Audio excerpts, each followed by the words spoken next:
Boys and girls, for this activity, you will need a pencil. The first thing you'll do is write your name on the paper. I'm going to read you the directions. Write and whisper the missing numbers.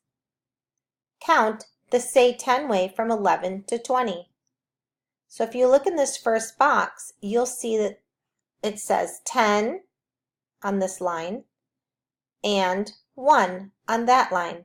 So you're going to say 10 and 1. Keep going. 10 and 2.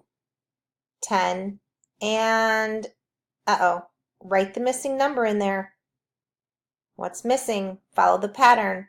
10 and 1, 10 and 2, 10 and...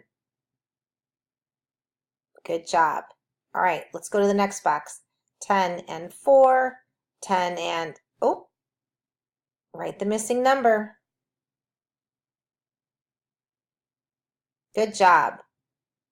Let's keep going. 10 and 6. Ooh, this is really tricky. Look at this one.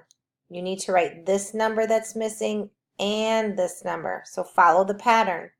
10 and 1, 10 and 2, 10 and 10 and 4, 10 and 6. All right, keep going. You're going to finish all this area, and when you're finished, put it in your work folder or turn it into your teacher.